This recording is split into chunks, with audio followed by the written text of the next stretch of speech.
Salut les Aspinous, bienvenue sur Asperger et Chien. Alors pour cette nouvelle vidéo, pas de rituel.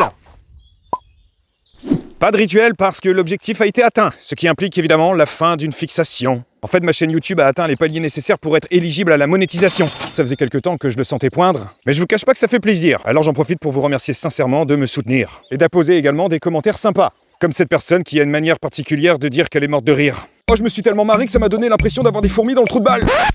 Bref, présentement, ma chaîne est en cours de vérification et d'analyse par Monsieur YouTube. En gros, Monsieur YouTube veut vérifier que je respecte les règles. Et ce processus peut durer jusqu'à 1 mois. On peut supposer donc un processus de rumination qui va durer 1 mois. Je ne manquerai pas de vous tenir informé et de vous expliquer ce qui se passera après. Parce que je trouve que c'est important de vous expliquer un petit peu ce qui se passe dans les coulisses. Comme je peux aussi vous expliquer ce qui se passe dans mes coulisses personnelles. En ce moment, avec mon chien, je suis en train de revoir son projet éducatif. Et ce dernier va s'articuler autour de 2 axes. L'alimentation, parce qu'en fait, le vétérinaire a dit qu'elle était à 4 kg de l'obésité.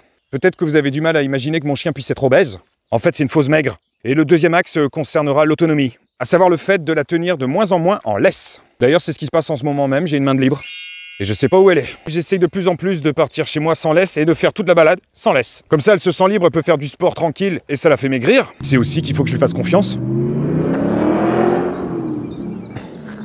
La voilà. Alors c'est pas facile de mener à bien un projet éducatif parce que parfois il y a des freins qui s'érigent. Et là je vois bien que le travail d'autonomisation de mon chien est mis à mal par un gros obstacle. Mon gros compte voisin. Alors pour respecter l'anonymat de mon gros compte voisin, je l'appelle mon gros compte voisin. Et en fait c'est mon sale de voisin, ça n'a rien à voir. Ce voisin il a un chien qui arrête pas d'aboyer. Ce chien il est tout le temps enfermé, il peut pas dépasser la barrière du jardin. Du coup c'est sûr qu'au niveau socialisation c'est pas terrible. Et à chaque fois qu'il y a quelqu'un qui passe, de toute façon il aboie, c'est insupportable. Oh là là. Espèce d'agressif.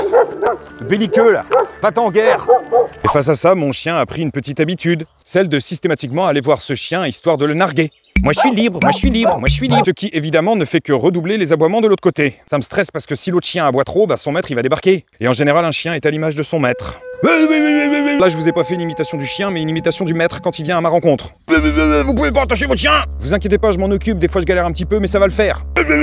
Non mais c'est possible que ma chienne ne comprenne pas la façon de communiquer de votre chien. Et peut-être que votre chien essaye de passer maladroitement un message.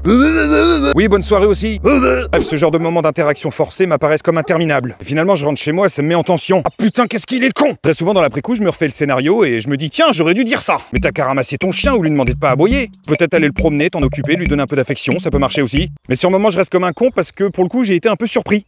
En fait, à la base, pour moi, l'imprévu est hostile. Alors s'il est généré par un voisin belligérant, et en fait, ça fait plusieurs fois que cette situation arrive. À chaque fois, je redoute l'interaction. J'en arrive même à être pas très cool avec mon chien. De peur qu'elle fasse une connerie. Sachant qu'en soi, c'est pas une connerie d'aller voir un autre chien. Mais c'est surtout une connerie de ne pas m'écouter quand on approche de cette maison. Alors du coup, depuis quelques jours, mes balades sont un peu différentes. J'emprunte un autre chemin pour éviter de croiser le voisin. Et surtout pour éviter que mon chien croise son chien. Parce que vu qu'il est enfermé, on est sûr de le croiser. Et si d'aventure je prends mon chemin habituel, bah le début de la balade, je l'attache. Le temps d'être écarté du danger. Pour le coup, ma chienne, il y a 2-3 jours, elle a fait un truc qui était pas cool. Elle a croisé un copain de l'autre côté et elle a foncé, elle a traversé la route. Au final, il y a une bagnole qui a dû piler. Chaud et marron, on était en stress. Heureusement, plus de peur que de mal, avec le conducteur, on s'est quitté bons amis. Alors, amis, c'est relatif, hein. Bah, v'là-t-il pas qu'à ce moment même, l'autre voisin a débarqué. Il s'est senti obligé de venir vers nous pour faire son commentaire. Mais qu'est-ce qui te prend d'intervenir sur une situation qui te concerne pas? Qu'est-ce qui t'anime? Quelle volonté te traverse? Si c'est pas pour faire chier ou se soulager de je ne sais quoi, là pour le coup le ton est monté hein. Et ton plebs complètement asocial qui arrête pas de gueuler, tu veux qu'on en parle ou pas? Non pour le coup tu vas m'écouter connard. Tu vois ça fait plusieurs jours que tu m'emmerdes et que je suis obligé de faire profil bas. Mais moi je suis pas une carpette. Tu sais quoi, tu vas prendre tes clics et tes claques direct hors de ma vue et tu te diriges au vétérinaire pour acheter une muselière pour ton chien et t'en prends une deuxième grande taille pour toi. Vous devez bien vous douter que ça ne s'est pas passé comme ça. Parce que moi à la base je suis pas violent et en fait j'ai pas réagi. Dans ces cas-là je suis pris au dépourvu et je dis rien. J'accepte ma part de responsabilité. Et je rentre chez moi tout encombré, me disant encore et toujours que la prochaine fois je sortirai les crocs. Je dirai plus bonjour. M'en fous, j'aime pas dire bonjour. C'est dingue à quel point j'arrive à me représenter dans ma tête des interactions parfaites et à quel point dans la réalité je suis nul. Les premières fois j'étais assez tolérant et compréhensif. Je me disais qu'il y avait sans doute un certain type de situation qui rendait ce monsieur con. Bah là de plus en plus je suis en train de me dire que c'est un mode de vie et qu'en fait il est con tout le temps. Moi je trouve ça dingue d'être encore plus asocial qu'un autiste. On dit que les autistes ont des problèmes avec les codes sociaux, bah c'est pas vrai. Ils ont le mérite au moins de faire des efforts. Des fois j'ai l'impression qu'on est dans une situation inextricable. Parce qu'à la base être en interaction sociale ça coûte à l'autiste. Ça lui demande parfois d'énormes efforts. Et quand il a le sentiment d'avoir bien géré son interaction, en général il est plutôt content de lui. Même s'il est épuisé. Mais si tu te retrouves à essayer de faire en sorte que ça se passe bien, et qu'en face tu tombes sur des confinis qui t'agressent et qui comprennent rien, ça te donne moins envie de faire quelque chose qui à la base n'est pas des masses naturelles pour toi. Je suis pas programmé pour ce genre de personnalité. Pour moi il s'agit de se poser la question, est-ce que ça vaut le coup?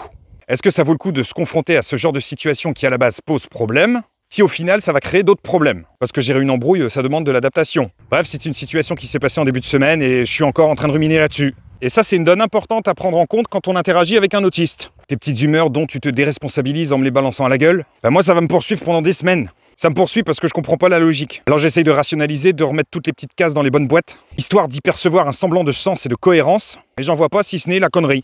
Et ça, c'est quelque chose qui est pas forcément intellectualisable. Et ça me frustre beaucoup. Il faut que j'accepte qu'il y a des choses qui sont irrationnelles. Comme le fait que j'ai beau essayer d'être quelqu'un de sympa, d'essayer d'être conciliant, à chercher l'équilibre et éviter les conflits, je crois que je pourrais jamais m'entendre avec mon voisin. Et là, parmi vous, il y a peut-être des gens qui ont envie de rétorquer. Non mais Fabrice, entre la vidéo de tes voisins qui débarquent à l'improviste et cette vidéo où tu dis que ton voisin est un con, tu te feras pas que des amis s'ils regardent tes vidéos.